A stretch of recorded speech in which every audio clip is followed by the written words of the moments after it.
జగ్గంపేట మండలం మల్లిసల గ్రామంలోని జిల్లా పరిషత్ ఉన్నత పాఠశాలలో మన బడి మన భవిష్యత్తు నిధుల ద్వారా 67.51 లక్షల రూపాయల వ్యయంతో నిర్మించిన అదనపు తరగతి గదుల్ని జగ్గంపేట శాసనసభ్యులు టీటీడీ బోర్డు సభ్యులు టీడీపీ పోలిట్ బ్యూరో సభ్యులు జ్యోతుల నెహ్రూ ప్రారంభించారు. విద్యా కమిటీ చైర్మన్ జొన్నాడ వీరబాబు అధ్యక్షతన జరిగిన సభలో ఎమ్మెల్యే జ్యోతుల నెహ్రూ మాట్లాడారు. విద్యారంగంలో సమూల మార్పులకు ముఖ్యమంత్రి చంద్రబాబు విద్యాశాఖ మంత్రి నారా లోకేష్ పెద్దపీట వేస్తున్నారని అన్నారు.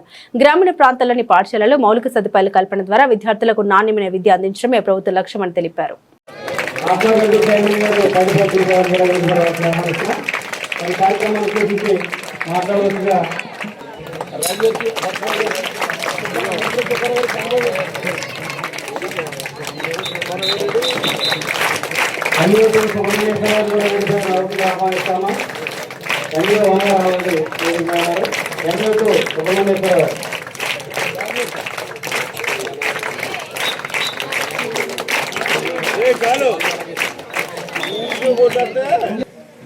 ఈ గదులు ప్రారంభోత్సవానికి ఇచ్చేసినారు.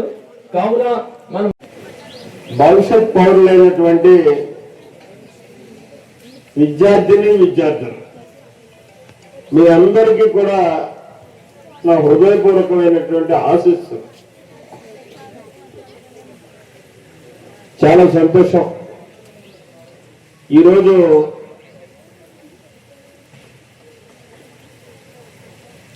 అంతా విద్యార్థుల మయాన్ని గడిపేటటువంటి అవకాశం నాకు దక్కింది. ఉదయం క్రీడా ప్రాంగణంలో విద్యార్థులతో క్రీడాకారులతోటి గిఫ్ట్స్ పోటీస్ ఏదైతే అమరావతి ఛాంపియన్షిప్ అనేటటువంటి కార్యక్రమాన్ని మన ఊరు పక్క ఉన్నటువంటి రాజపూడిలో ప్రారంభించడం జరిగింది. అక్కడ పిల్లలతో ఒక గంట గడిపారు. అదే రకంగా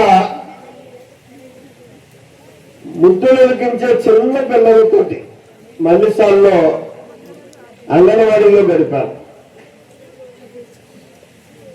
ముద్దుగా వాళ్ళు మాట్లాడుతూ నాకు బ్లెస్సింగ్ చెప్తుంటే ఎంతో ఆనందం అనిపించింది. అలాగే ఇక్కడికి వచ్చి ఇక్కడ కూడా మీతోటే గడుపుతున్నాను.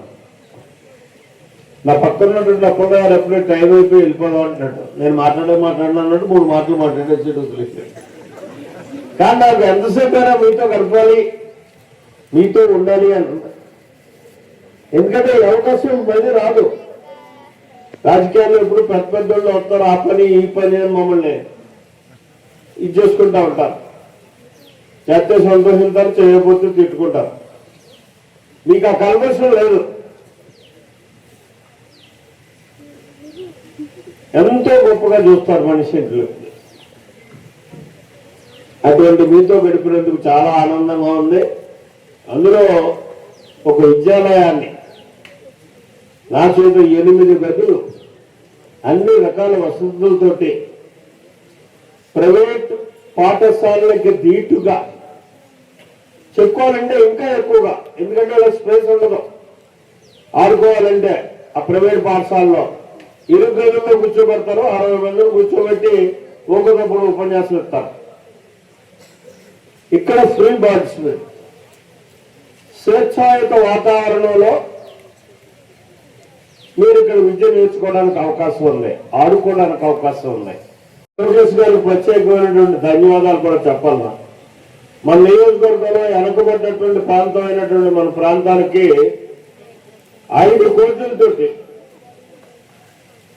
రాజపూడి హై స్కూల్ని ఒక మోడల్ స్కూల్ గా తయారు చేయడానికి ఎంపిక చేసినందుకు. అది 6 ఎకరాలు ఉంది. అసలు ఇంకొక 2 ఎకరాలు ఉంటే మీకు వచ్చును. దాని నిబంధనల ప్రకారం 5 ఎకరాలు కావాలన్నారు.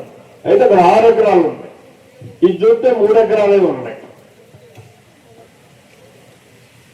ఇక్కడ ఎవరన్నా ఏమన్నా చుట్టూ ఉన్నదంతా కోట్ల మీద ఉంటుంది. కానీ ఇచ్చే పరిస్థితి కాదు. గతంలో ఇచ్చారు, అప్పుడంటే వేరు, ఇప్పుడు వేరు. ఆడైతే కలిపి చెరువులోకి వస్తే అక్కడ చదువుకున్నాడు, అక్కడ చదువుకోవచ్చు. ఇక్కడి నుంచి ఇబ్బంది లేదు. ఇక్కడ ఈ ప్రభుత్వం ఈ శాఖ విద్యాశాఖ మొట్టమొదట లోకేష్ బాబు తీసుకున్నప్పుడు వెంటనే నేను అడిగాను, ఎందుకయ్యా కాంప్లికేటెడ్ శాఖను తీసుకున్నావు నువ్వు? ఒకటి ఐటీ శాఖ తీసుకున్నావు, దేశాలను పరిగెట్టాలి, పెట్టుబడిదారులను లాక్కు రావాలి, లేకపోతే నెగిటివ్ అవుతూ తెచ్చండి అంటారు. అలాగే విద్యాశాఖలో అతి ప్రమాదమైనటువంటి శాఖ తెలివైన అక్కడ ప్రతి మనిషి తెలివైన ఉపాధ్యాయుడు ఏంటంటే ఈ దేశానికి దగ్గర దిశ దిక్కు చూపెట్టిన ఎవరు చూసినా మనం ఉపాధ్యాయుల నుంచే ఎక్కువ వచ్చుంటారు. మా చింతనలో అయితే ఉపాధ్యాయులే దేనికైనా ఒక లెటర్ రాయాలన్నా, ఒక పిటిషన్ రాయాలన్నా, లేదు సర్పంచ్ గారికి సలహా చెప్పాలన్నా, మా పెద్దవాళ్ళ గారు సర్పంచ్ గా ఉంటే పెద్దాపురం వేస్తారని చెప్పి ఆయనకి సలహాదారుడిగా ఉండేవాడు మంత్రులు గారు. ఉపాధ్యాయులు చదువుకున్నారు కాబట్టి ఆ విజ్ఞానం సంపాదించుకుంటారు, ప్రపంచ జ్ఞానం వస్తుంది, దాన్ని ఉపయోగించి ఇది చేస్తారు. వాళ్ళకి ఎక్కువ కోరికలు కూడా ఉండేటటువంటి పరిస్థితి ఉంటుంది. అటువంటి కాంప్లికేటెడ్ శాఖను ఎందుకు తీసుకున్నాను అంటే, ఎప్పుడు సమస్య పోరాడినప్పుడే నేను పరిమితి చెందినటువంటి రాజకీయ తయారవుతాను గురుగారు. కాబట్టి సమస్య నాకు కావాలి. ఆ సమస్య రోజు ఇచ్చేటటువంటి విద్యాశాఖ. ఆ విద్యాశాఖలో నేను ఏం చేస్తానో వెయిట్ అండ్ సీ అన్నాడు. సరే అయితే నీ ధైర్యాన్ని మెచ్చనే ఎల్లు చూద్దాం అని చెప్పి ఇచ్చాడు. కానీ ఇవాళ ఆయన ప్రారంభించిన దగ్గర నుంచి మొదటి సంతకం మన సీఎం గారితో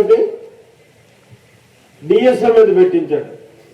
ఏదైతే అలాగే ఒక 10 సంవత్సరాలుగా డిఎస్ఏ లేనటువంటి పరిస్థితి ఉందో, ముందు ఉపాధ్యాయుల్ని మనం అపాయింట్ చేయగలిగితే చదువు చెప్పడానికి పిల్లలకు చేరువలో ఉంటారు, సరిపడా చెయ్యాలి అనేటటువంటి ఆలోచనతో ఒక్కసారిగా చరిత్రలో లేదు ఇది 16,000 మందిని ఉపాధ్యాయులుగా ఒకేసారి అపాయింట్ చేయించాడు తొలి సంతకంతో. అక్కడి నుంచి వినూత్నమైనటువంటి మార్పులు 3 స్టేజెస్ లో స్కూల్స్ ఏర్పాటు చేయడం జరిగింది. ప్రీ స్కూల్స్ అని, అలాగే మీడియం స్కూల్స్ అని, మెగా మోడల్ స్కూల్స్ అని ఇలా విభజించి చేసి వీలున్నంత వరకు ప్రతి గ్రామంలోని కూడా 10th క్లాస్ వరకు వచ్చే విధానాన్ని అవకాశం కల్పించారు. మా ఊరు హై స్కూల్ తండ్రి అని చెప్పి మేము ఎవరు ఆయన వెనకాల పడకుండా స్ట్రెంగ్త్ ఉంటే